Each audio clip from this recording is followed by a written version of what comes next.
Welcome to a Spark of Awareness. We live in a time where we are constantly being stimulated, prompted by systems, by algorithms, by AI. But when we outsource our answers, we slowly give away our authority, our inner voice, our self-mastery. Conscious leadership has no shortcut, no hack, and it can only begin from within. It is the courage to stop escaping and to sit with what's alive and present inside, even when it's very uncomfortable. But that's where growth is. And this podcast is a space for that. This podcast is an evolution. And every week, I will share a 15-minute human prompt, live, non-performative. It is a moment of reflection drawn from my work in conscious leadership, from the journeys of the leaders I coach and accompany, and from what is moving in a collective film of what is humanity and leadership. I am Sophie Vaux, a conscious leadership coach and guide of transformation. I support leaders who are crossing the threshold right now from the old system of leadership, a legacy, into a deeper, more conscious way of being. If the traditional model no longer resonates, know that you are not alone, and that is your weekly practice. This is your time with your inner world. This is your weekly spark of awareness. Welcome.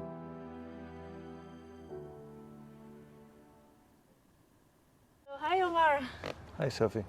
Welcome on the podcast of Spark of Awareness. Glad to have you here in the backyard of Berlin Friedrichshain. Pleasure to be here. So I wanted to record this episode. If you followed some of my work the past month, as I've been going deeper and deeper into the work of conscious leadership, working with leaders, how to tap into our full potential. And through this journey, as I was quite very good in my mind, I started to explore other realms that were beyond the mind, more the wisdom of the body, intelligence of the heart, what were the blockages that were in the way of living to my full potential.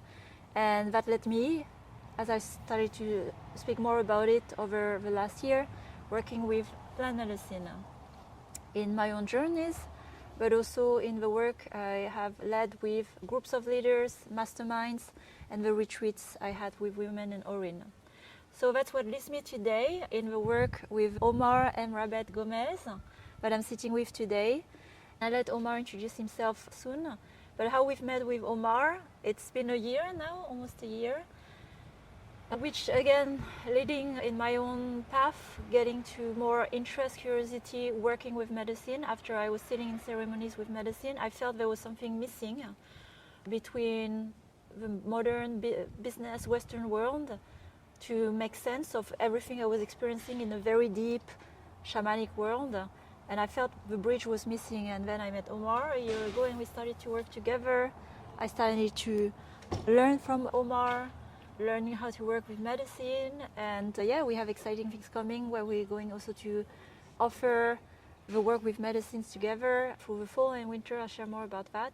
But today I invited Omar to share more of the wisdom around plant medicine, the science of plant medicine, because I know there are many skeptics of you out there not trusting it, and it's good to have critical thinking on everything we do in this life and world.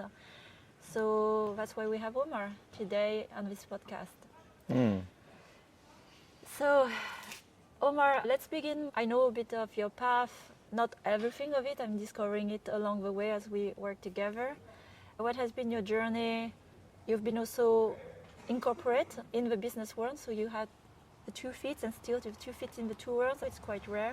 So what has been your journey from the physical business world to now facilitator, shaman, working with solely plant medicine? Hi everybody, my name is Omar.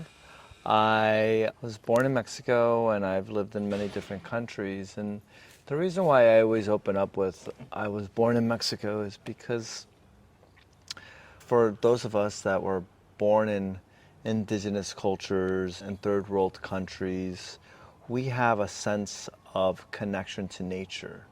I believe in a lot of other places especially if you're born in a big city, you lose that connection from nature. So as a young child, I was very connected to nature, and particularly the ocean.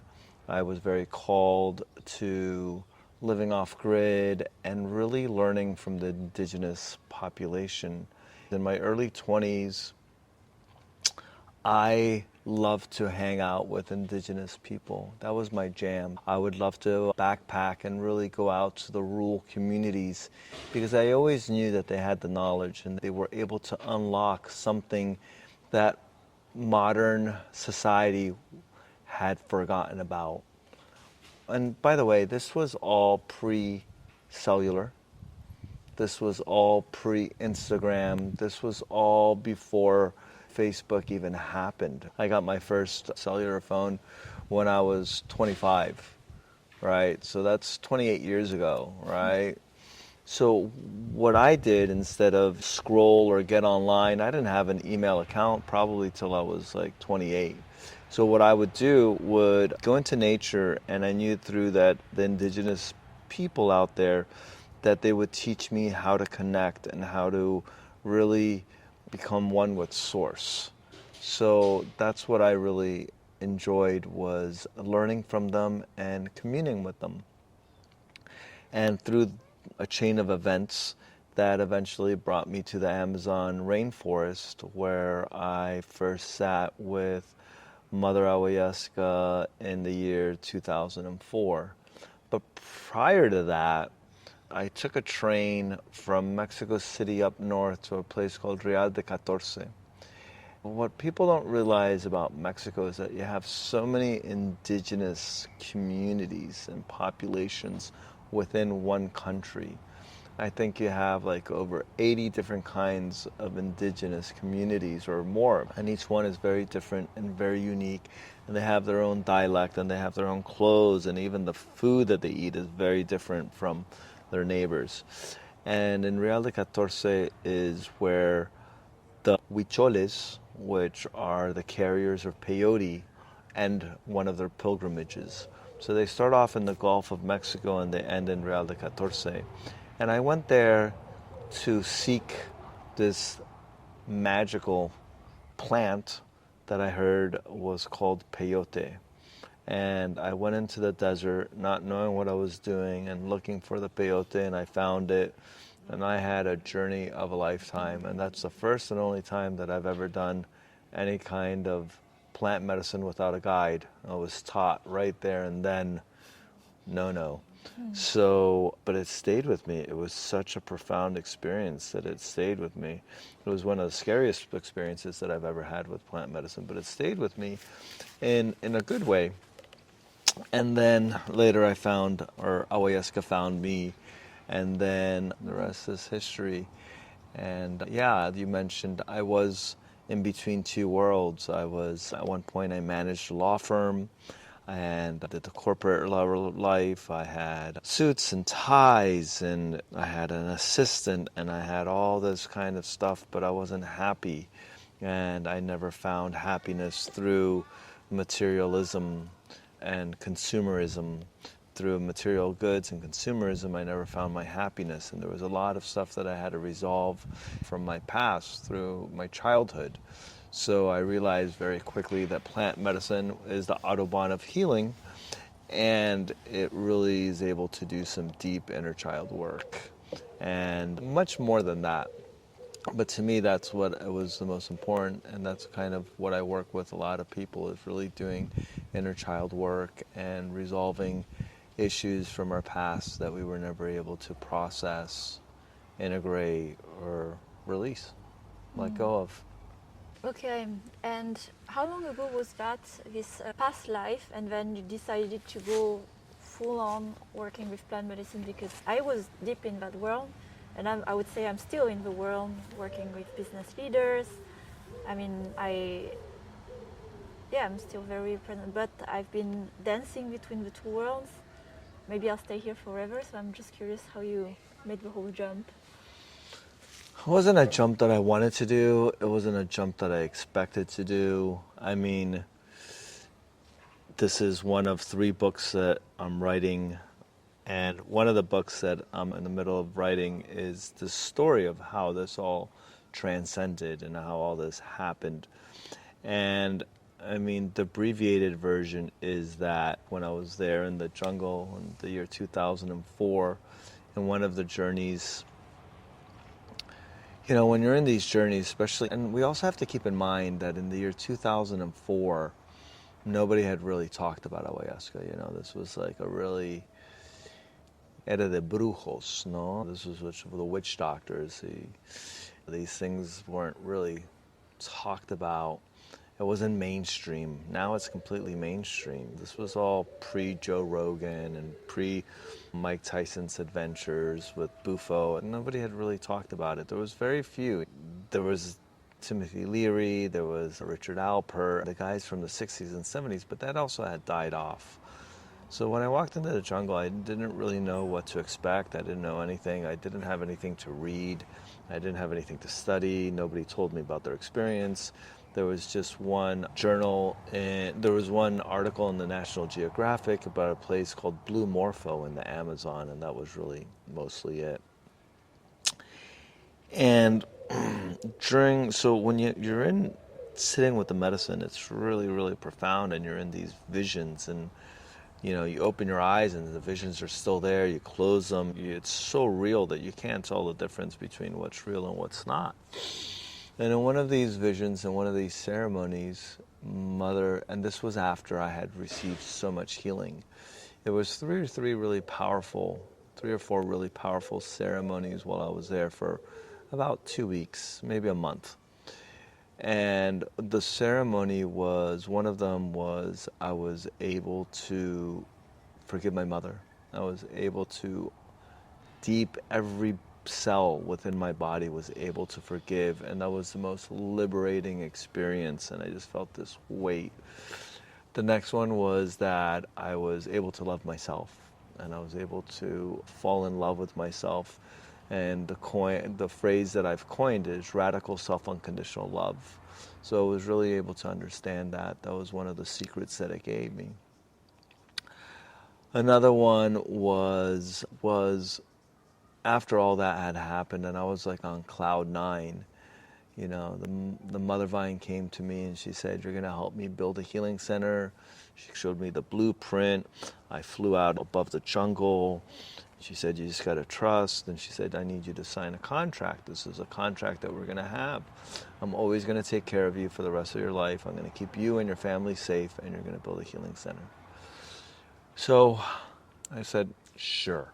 You know, like pinched my finger, blood, signed it in blood, kind of like done. And now, fast forward, obviously I left the jungle, did some traveling, went back to Mexico, sold the dive shop that I had, and then life goes on. And sooner or later, because this was pre any people talking about the power plant medicine, what do you do afterwards? And so this was before talking about integration, right? So I didn't really integrate it. I was just floating on cloud 9, and obviously after a while, it's kind of like the shine kind of dulls, it disappears. So then I decided to working for a law firm, and I was doing this whole business administrative role, 9 to 5, living on the John Hancock building in Chicago on the 75th floor. I was going back to it. I was drinking, going back to my life before. And one day I was riding my motorcycle. It was, I think, late October. I was riding my motorcycle from Chicago to Dallas, and it was a big touring bike. It was a big BMW with an ex-girlfriend on the back, and we got hit by a drunk driver on meth. We got helicopter evacuated, and I woke up in the hospital asking, was it possible? First of all, I remember opening up my eyes, and when you open up your eyes in the ICU, the intensive care unit, and things start coming back to you, you're like, oh wow. And I asked the nurse, this beautiful Afro-American woman, I said, how paralyzed am I? And she started crying, and she said, you're a miracle. I hit a horse trailer going 110 kilometers an hour, like T-boned, you know, it's like hitting a wall going 110 kilometers. And she said, there's nothing wrong with you. And, you know, Emily just has a little fracture in her pelvis. And it was just a miracle. So when you know, I was high as a goat on morphine. You know, you just hit that little blue button. And when you're in a situation like that, you ask, like, how is it possible that I'm still alive? And at night and through my altered state with the morphine, the spirit of Awayaska came back and said, you signed that contract. I'm keeping up my end of the bargain. You have to do your end. So it was a hit and run, which means the guy took off and the police couldn't find him. And we went back 3 months later and looked at the scene of the accident and talked to the neighbors, and nobody knew anything. And then another month later, they found him, and we got them some money from the insurance.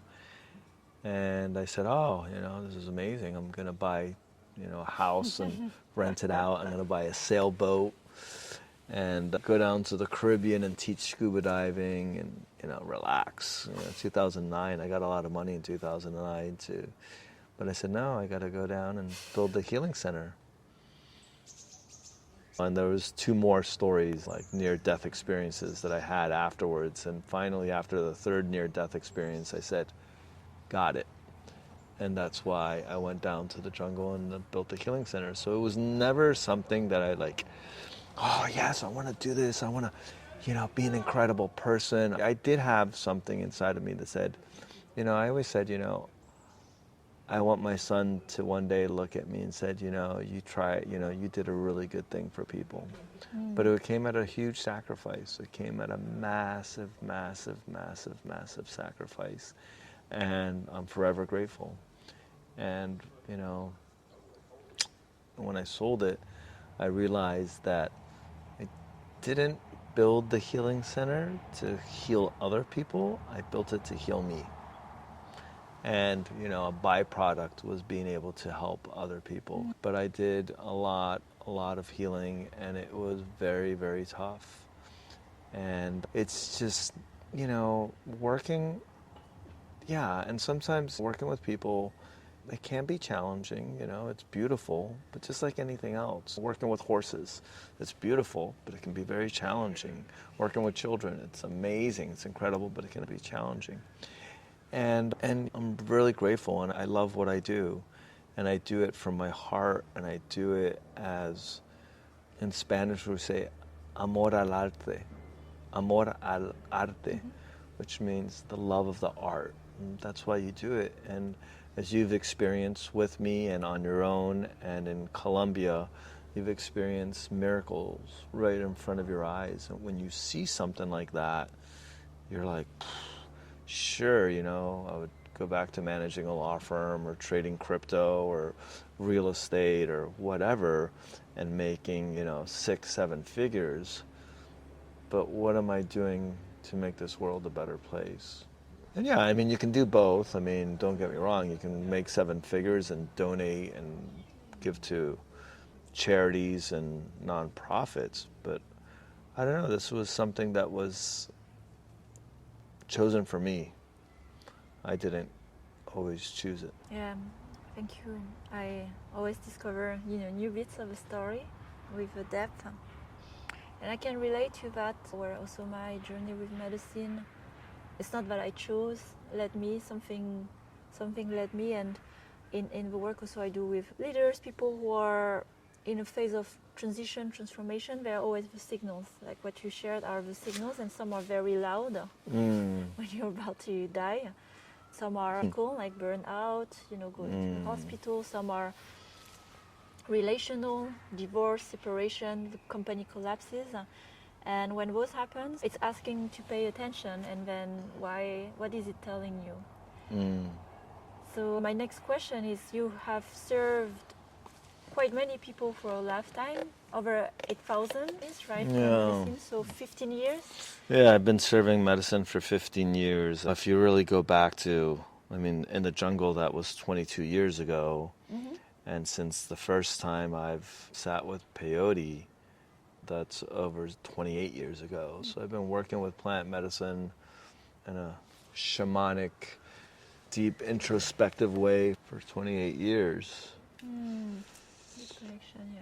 To go on that question that you asked, because we have a lot of leaders and entrepreneurs and people and achievers that are watching this. Guys, I have worked with electricians, I've worked with plumbers, I've worked with mechanics, I've worked with stay-home mothers, and I've worked with the most powerful CEOs from Silicon Valley in their private homes. I've had private transportations, jets, helicopters sent for me to do a ceremony on top of a mountain in Jackson Hole, Wyoming, that you enter this house and you're like, is this a movie? Which was one of the top executives for Apple. And what a lot of people don't realize is that a lot of leaders, powerful CEOs, are working with psychedelics. And they're working with psychedelics to get past themselves. The biggest barrier that I think a lot of leaders have, a lot of CEOs, is number one is themselves. They get in their own way. They're their own blockage. And number two is the imposter syndrome and self-doubt, and they wear the masks like we were talking about the other day. They have the mask that they go to work with, but then when they go home, they're almost afraid to come out of their house. So this gets you past this, and this gets you into a place where you are in your sovereign energy, regal energy, and you are the result of the product. What plant medicine does, it allows you to tap into that in a very fast way that normally would take you years and years through talk therapy. So it is an incredible, powerful way to get there. I mean, there's many other ways, right? There's many, many other ways. And this is a powerful, powerful way to get there. Yeah. And be able to, allowing you to be the best version of yourself. So, from my experience, I had actually more people who are not from the business world going to ceremonies, plant medicine ceremonies. Like you said, the use of psychedelics, of substances is quite common in the business world. Sure. Yeah, drugs, cocaine, like enhancers. Sure. I'm sure you face also this situation, and that's a conversation I have with some leaders, like, oh, I already had mushrooms. I sit with it, I'm talking to it, like don't need anybody, which is a common pattern. Why, in your cases, when actually leaders came to you, work with you, because I see many, there's a belief that they don't need help, and they especially don't need external help from a plant or a teacher. I'm in charge, control, and I can control the plants and then control my process. Yeah. Which is the opposite of the process with plant medicine. So how have you navigated this conversation when they come to you? Well, first of all, we're not in control of anything, right? I know that. No, we're not in control of anything, right? And when you look at the Dalai Lama and you look at Steve Jobs, right? Both two very, very powerful individuals. And don't get me wrong, Steve Jobs was, I read his autobiography, it's incredible what he did and the way he thought. However, one's happy and one wasn't happy. And unfortunately, one died a very short age. And the other one is still smiling and listening to people. And so it's about, I guess what I'm trying to talk about is flow. The Dalai Lama is in flow, where Steve Jobs is, or whoever, is more directing and orchestrating, right? Which gets very heavy and gets very, very taxed. I read a book a long time ago by Alan Watts. I believe it's called Cloud Hidden, Whereabout Unknown. And it talks about life being basically a stream. There's a spring in the mountain, and that's where the source of the water comes from. And we're all going to end up in the ocean, right? We're all in this river, right? And we're all going to end up in this ocean. And there's many ways to journey down that river. You can just lay back and put your arms behind your head and chill out and be in flow and end up in the ocean. You can swim against the current, You can get stagnant, stay in one little pool and be afraid and stay there until you get so big that you can't get out, right? So it's about being in flow. It's about being in flow. And in order to be in flow, we have to also realize that we have to let go of control. You know, right in front of us is this beautiful little sand pit, you know, a little playground, and there's a little sand pit here for the children. Another great analogy is that if you take a handful of sand and you squeeze it as hard as you can and you're trying to control it, that sand is going to come out of your fingers. Whereas when you grab the sand and you just hold it, it stays with you. So a lot of people come to me when they realize that control isn't everything. And when they realize that there's a lot more potential that they have that they're not unlocking, right? The biggest manipulator that we'll ever have in our lives is ourselves. So for a lot of people that come to me, especially powerful CEOs and executives, they come, and one of the things that I have to teach them is that you're manipulating yourself. And you're tricking yourself into thinking that you're this way or you're that way, when if you really look at it from a different perspective, you realize that you have a lot more potential that you're not untapping because you're afraid to, or because you don't want to see it, because you don't want to do the work and you don't want to go there. So that's also part of it, you know. Tony Robbins teaches the 6 basic needs are certainty, uncertainty, love, connection, significance. Then we go to contribution and growth. So anytime that we put ourselves at, anytime our top need is significance, we're setting ourselves up for disaster, right? Because that's something that we're outsourcing, right? I need Sophie to tell me that I'm really good at what I do. I need my wife to tell me I'm good looking. I need my son to tell me I'm a great father. But that's all outsourcing, right? Instead of finding all of that within myself. So, you know, the question comes down to how much are we manipulating ourselves, right? Which might activate or aka trigger some people. Or, and also, you know, am I being in flow? You know, am I being in flow? You know, and there's a lot of really powerful people that have done, you know, some of, you would know a lot of the people that I've worked with, but I can't mention them because of non-disclosure agreements. But now they're in flow and they're just, life is easy and they're not beating themselves up and they're not working hard. You don't always have to be in the high speed lane, right? You can be the person on the side of the road just watching the cars go, oh, wow, look at that guy, man. He's going to burn out in a year. Yeah. Yeah, and I can definitely, now doing this work, see how others on the fast lane. I want to ask a question from the other side. So there, on one, for leaders, I mean, it's the same with coaching work. There's the resistance, as like, I don't need it, until there's the signal and the pain is so high, or the situation is so bad. I had CEOs coming to work with me when they already lost 3 million. They didn't come and contact me when they just raised. Right. That would have been the wisest thing. Like, let's prevent the mistakes that are expensive. No. It's after, like, how do I save my company? It's like, well, we're not going to save your company. We're just going to minimize the damages. At this point, it's too late. So it's kind of the same, you know, with yourself.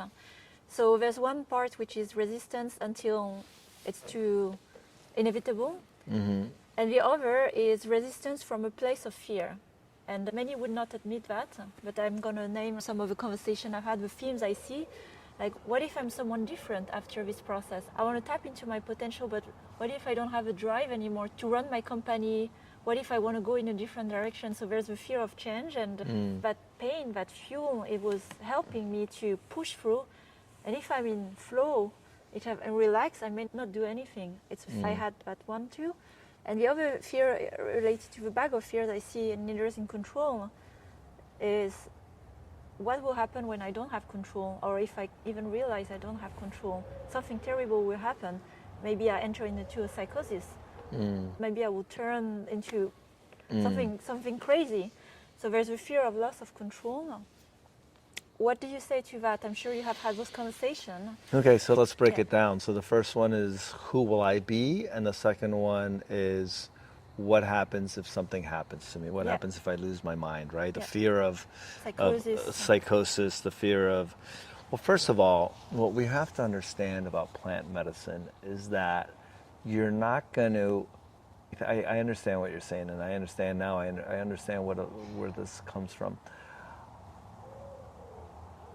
I've been doing plant medicine for eons, and there's never a day that I'm just like, I'll just kick back and I'll let the universe give me what, I'm just going to sit here and manifest. No, this is not the way it's done, right? That's called a bypass. That's called a spiritual bypass. Being in flow doesn't mean that you're just like hanging out and, oh, well, I wonder if somebody's just going to drop off some food for me today, right?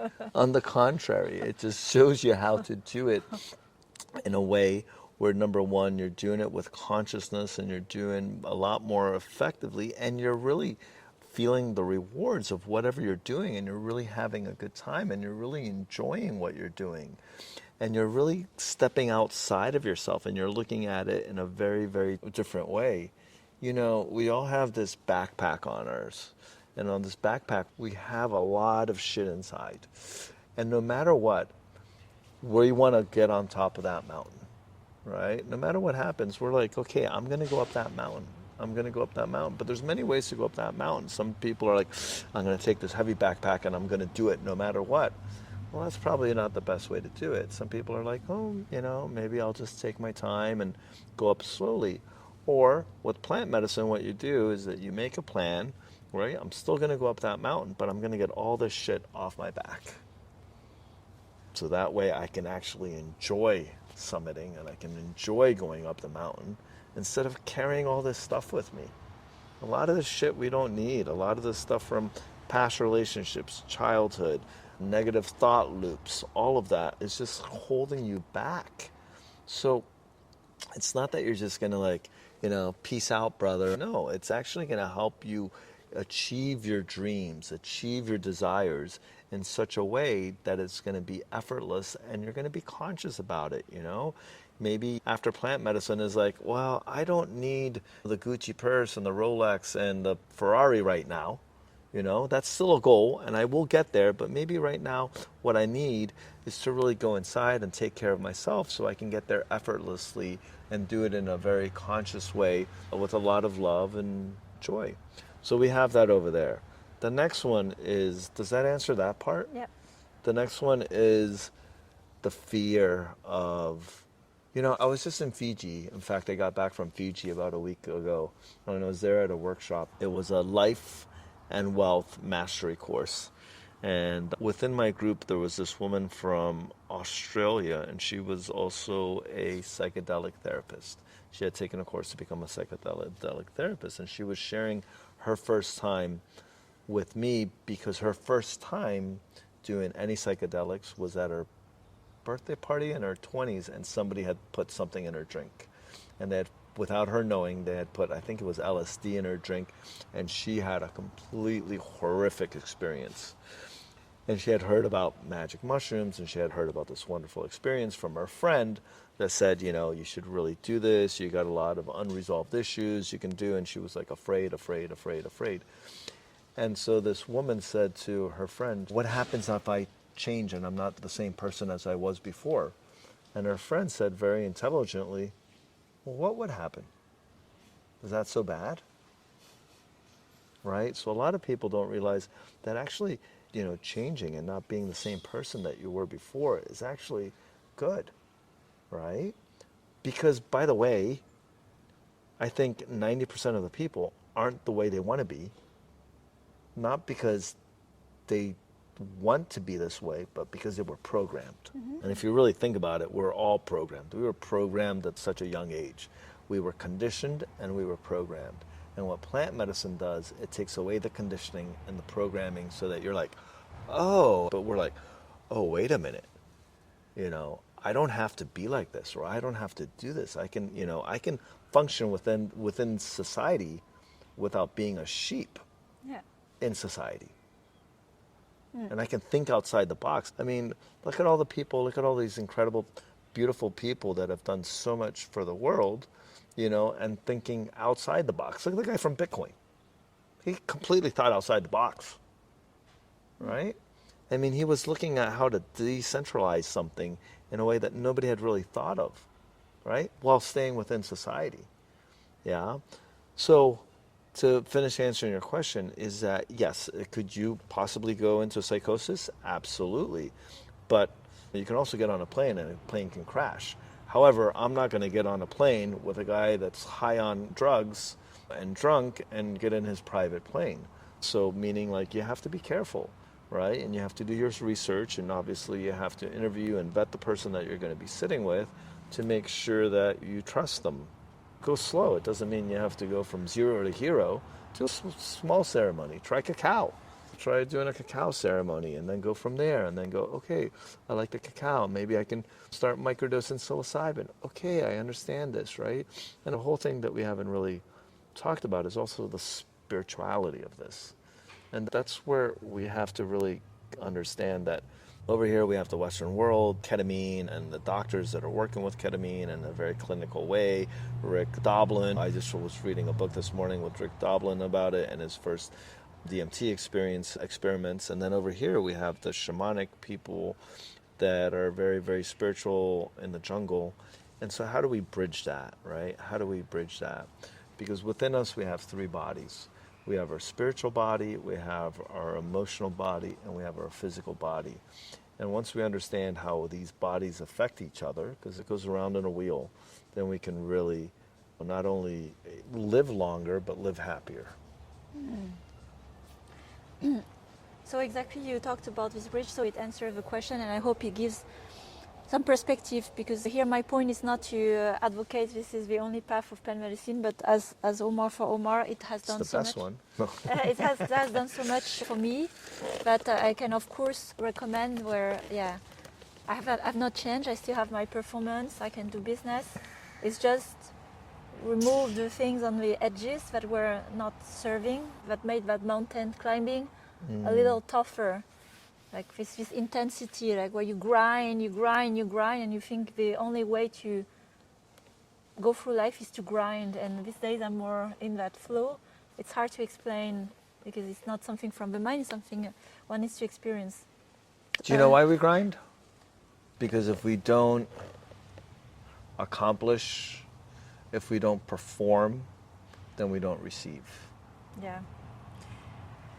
I can relate to that act of performance. I know very well how to act and perform, and learning how to be in the flow without caring to perform or to be liked, to be seen, right? So that's always back to that.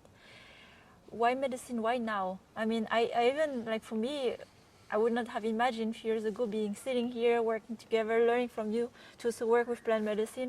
It would have been crazy. But I have more people around me being interested in it.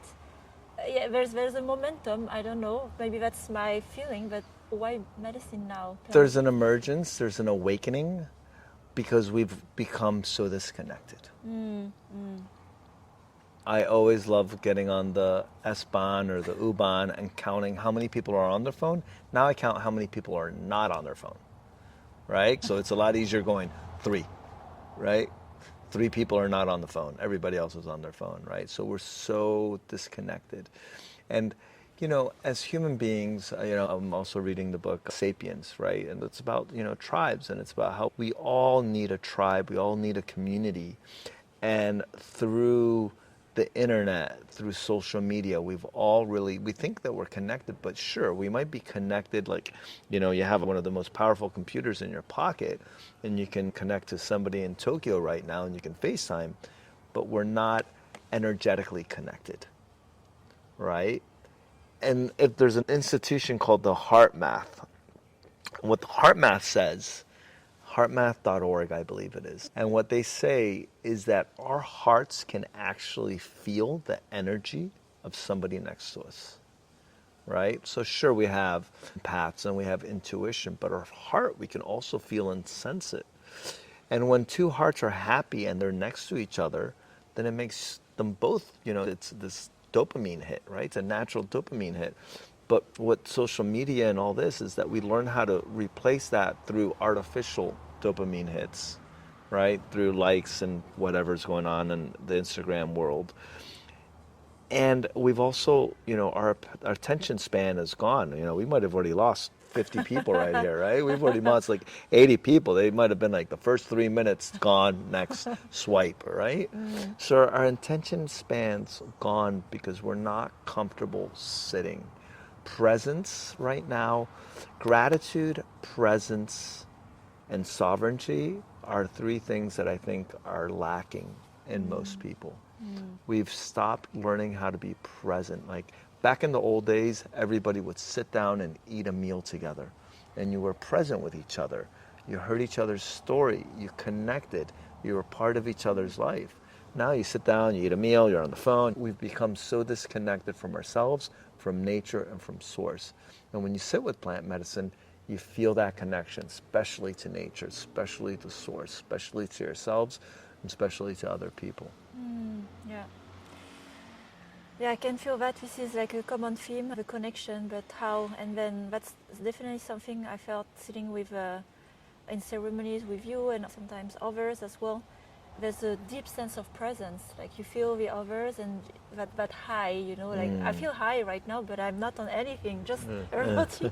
But you know, this is like this presence, and I can say, like you said, a majority are craving for that, and we try to find the hack to get Yeah. Yeah, the hack. And so that's one of the things that we're really, that's one of the things we're always striving for. As human beings, our trauma comes from, so I'm writing 3 books, and this is my ADHD maybe, or ADHD elemental Q, right? Another book is like, it's about intention setting, like how to teach practitioners and facilitators to set intentions. And one of the things when you're doing an intention setting with somebody is that you have to see where the source of their pain, their trauma is coming from. So I'm writing it with a psychiatrist in Charleston, South Carolina. And I was in his house in Charleston, and he had like a big whiteboard thing, and I'm just brain dumping, and I realized that, a lot of source of pain comes from one of 3 places. Number 1 is safety. And a lot of people don't feel safe right now. With today's current events, you can't feel safe, right? In fact, we were talking to somebody yesterday from the Ukraine, and it didn't dawn on me until he told me that the war in Ukraine started pre-COVID. Yeah. I was like, what? I had completely forgotten about that. And here we are in this constant state of a war here. We're living in a constant state of uncertainty. So safety, right, is very, very important. The next one is to be seen, to be validated. And what's happening today with our society is really upside down. I mean, you have 15, 16, 14, 13-year-old girls doing things on Instagram, on social media that you're just like, it's appalling, because of that need and that strive to be seen and to be validated. And then the third one is community connection. Yeah. And I think those 3 aspects are so, so important for us as beings. And so we'll do whatever we need to do to make sure that we're feeling safe, right? To make sure that we're feeling that we're being seen and validated. Like Tony Robbins says, significance, and then that connection, the community. And that's why now there's bars and clubs that are opening all around where they're not even serving alcohol. People are just going there to socialize, to connect with each other, right? Because back in the old days, that's how we would connect with each other, was through alcohol at a bar or a club. And now people are like, okay, I don't want to hurt my body or my mind, but I need that connection.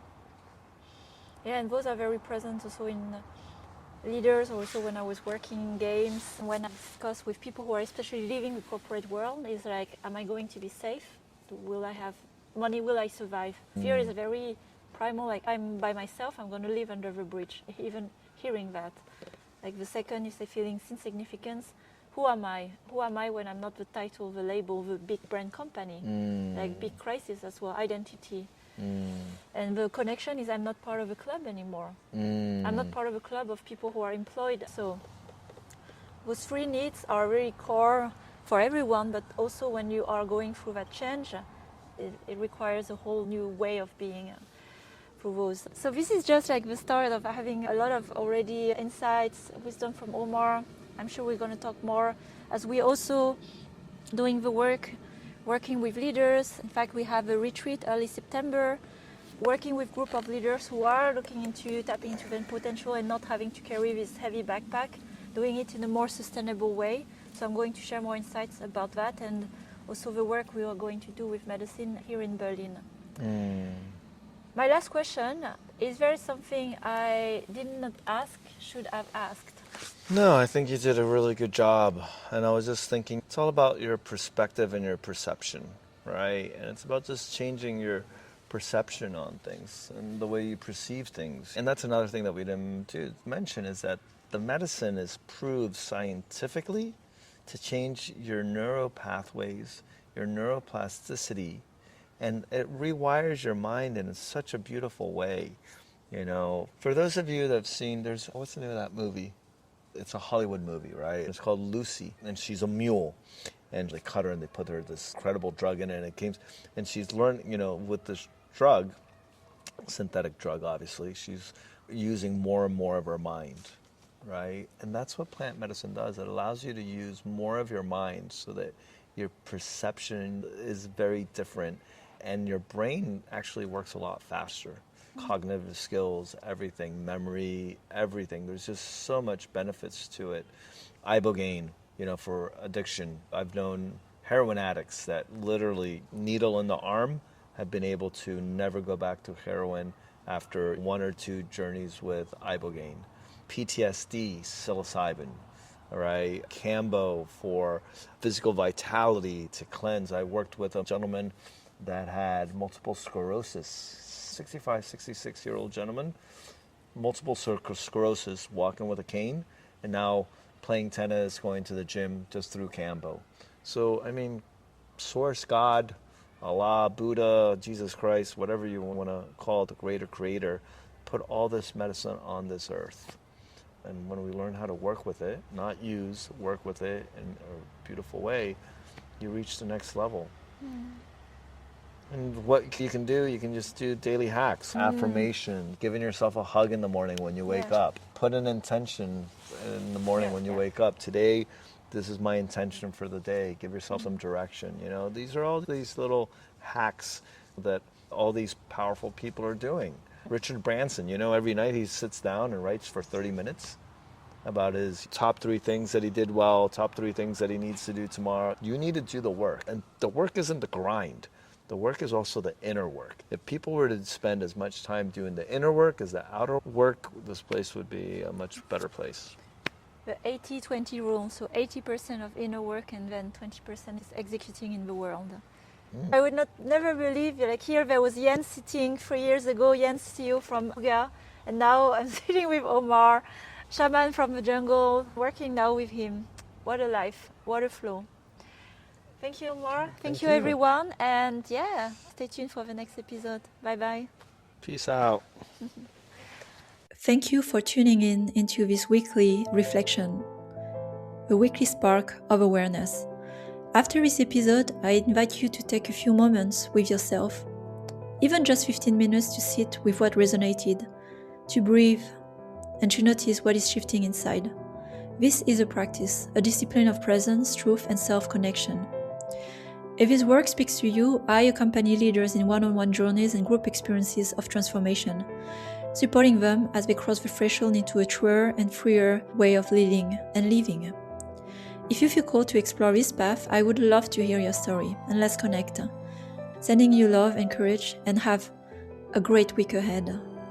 This is my spark of awareness.